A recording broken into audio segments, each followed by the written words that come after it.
भूपेश बघेल और दिग्विजय ने सनातन विवाद पर पार्टी को किया अलर्ट। राहुल ने भी अपने नेताओं को दी ये सलाह। कांग्रेस नेता पी चिदंबरम ने क्या बताया।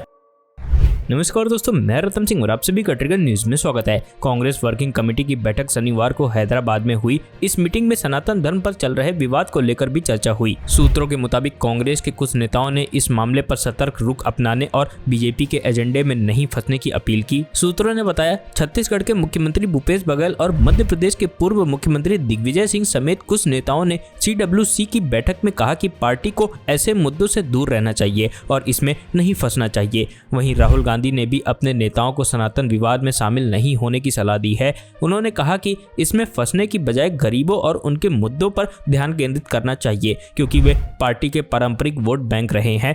राहुल गांधी ने कहा कि पार्टी को गरीबों के मुद्दे उठाने चाहिए, चाहे वो किसी भी जाति के हों। इस बैठक में भूपेश बघेल और दिग्विजय सिंह दोनों ने बताया कि सनातन धर्म विवाद पर बोलने से पार्टी को नुकसान होगा और भाजपा को फायदा होगा। इस मीटिंग के बाद हुई ब्रीफिंग में इस मामले के बारे में पूछे जाने पर पार्टी के वरिष्ठ नेता पी चिदंबरम ने कहा कि CWC की बैठक के दौरान सनातन धर्म के मुद्दे पर चर्चा नहीं की गई। उन्होंने कहा कि पार्टी सभी धर्मों का सम्मान करने में विश्वास करती है। चिदंबरम ने कहा, सनातन धर्म के मुद्दे पर कोई चर्चा नहीं हुई है। कांग्रेस अध्यक्ष मल्लिकार्जुन खड़गे ने यह बिल्कुल स्पष्ट कर दिया है कि कांग्रेस पार्टी सनातन धर्म के मुद्दे पर किसी भी विवाद में पड़ने को तैयार नहीं है। चिदंबरम ने कहा, मैं DMK के लिए नहीं बोल रहा हूं, लेकिन DMK ने कहा कि वह किसी भी धर्म के विरोध में नहीं है। वे जाति उत्पीड़न और जाति व्यवस्था के साथ चलने वाली चीजों जैसे महिलाओं का दमन, दलितों के उत्पीड़न के विरोध में है। हाल ही में DMK नेता उदयनिधि स्टालिन ने कहा था कि सनातन धर्म सामाजिक न्याय के खिलाफ है और इसे खत्म किया जाना चाहिए। तमिलनाडु के मुख्यमंत्री MK स्टालिन के बेटे उदयनिधि स्टालिन ने सनातन धर्म की तुलना कोरोना वायरस, मलेरिया और डेंगू से करते हुए कहा कि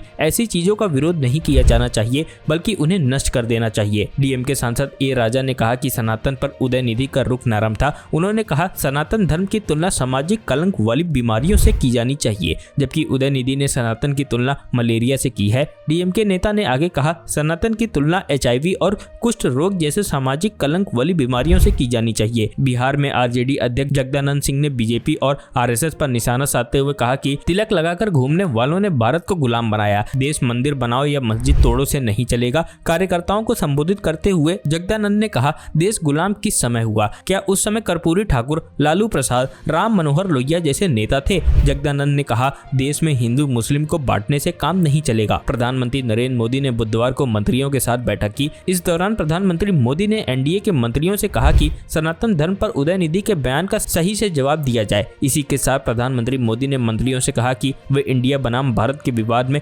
बयानबाजी न करें। वहीं गृह मंत्री अमित शाह ने विपक्षी गठबंधन में शामिल पार्टियों पर वोट बैंक और तुष्टीकरण की राजनीति के लिए सनातन धर्म का अपमान करने का आरोप लगाया। शाह ने कहा, तमिलनाडु के मुख्यमंत्री के बेटे समेत अन्य DMK नेता कह रहे हैं कि सनातन धर्म को समाप्त कर दिया जाना चाहिए। अमित शाह राजस्थान में रैली को संबोधित करने पहुंचे थे। उन्होंने कहा कि इन लोगों ने वोट बैंक की और तुष्टीकरण की राजनीति करने के लिए सनातन धर्म को समाप्त करने की बात की है। हमारी संस्कृति, हमारे इतिहास और सनातन धर्म का अपमान किया है। Bureau report, trigger news.